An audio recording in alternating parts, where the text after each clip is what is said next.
Hello YouTube, so in this video I'm going to show you how to beat the Eidolon of Adyr. This is the final boss in Lords of the Fallen.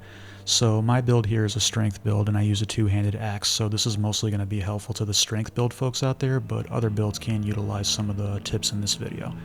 So you're going to want to make sure you're properly leveled. I was level 95 for this, and make sure you have a weapon that's upgraded to the max, and also you're going to want some armor that's really good in protection. Make sure you're carrying ammunition satchels and the holy salts. The buffing up your weapon with holy salts is definitely going to be helpful as far as damaging the boss. So when you approach the boss right here, it's probably a good idea to buff up your weapon, but you want to position yourself to throw one of your poison javelins here. Don't throw it too early because it's not going to do anything. You're going to want to time this a little bit here. Usually when he starts getting up is like about a good time to do it. Now don't throw too many of these because you're going to want to dodge this first attack. Right there. Once you dodge that, it's a good time to start attacking. Now for me, staying close and positioning myself while I was close to him and just attacking was the best thing I could do. Most of the things you want to look out for are his bigger attacks. His melee attacks don't do too much damage, and sometimes they don't hit you at all depending on how good you're positioned. Just like that. Staying close enough to him to constantly attack. Now be ready for a move right here because he's going to punch the ground and send a shockwave. You're definitely going to want to dodge that shockwave and try to time it for the shockwave, not so much the punch.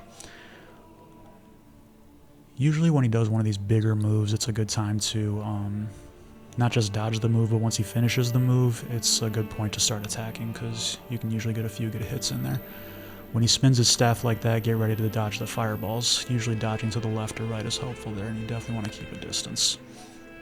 Now sometimes you're just going to have to take some hits in this, just because he goes on and off the camera and it's really hard to track him down. So yeah, you definitely want to be ready to heal yourself. Yep, you just keep attacking like so. And when he's in this point, he's getting ready for his second phase. Now this is a good time to start throwing some more poison javelins and healing yourself here. The goal is to kind of get him poisoned just so he can slowly start losing damage as the fight goes on.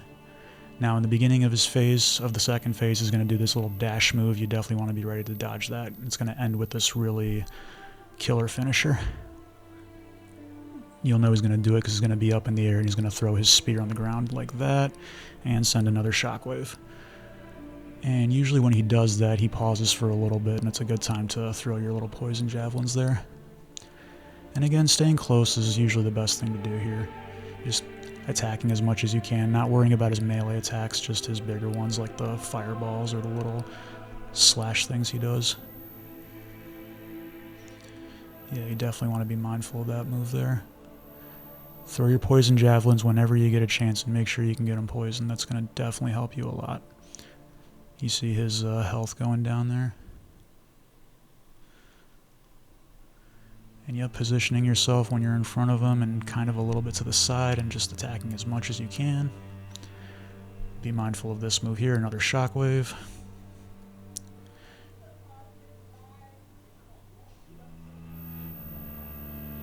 Yeah, throughout the fight it's just all about, getting good attacks in while you're staying close to him, not worrying about his little melee attacks and worrying more about the attacks that involve fireballs and involve like the little slash distance thingies. Don't be too scared of his attacks. They're intense, but they're not too bad. As long as you're properly leveled, they don't do a whole lot of damage. It's really just those bigger attacks you got to worry about. And yeah, he might do this dash move again, so when he's doing that, just dodge. Don't even think about attacking. Get ready for that finisher.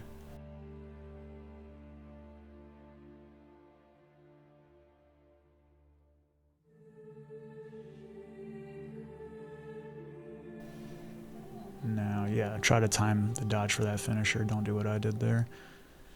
And then after that, you just keep attacking, and it's pretty much that. Just all about staying close to him, positioning your attacks, dodging his bigger attacks like the fireballs and things like that, and just using those poison javelins whenever you can.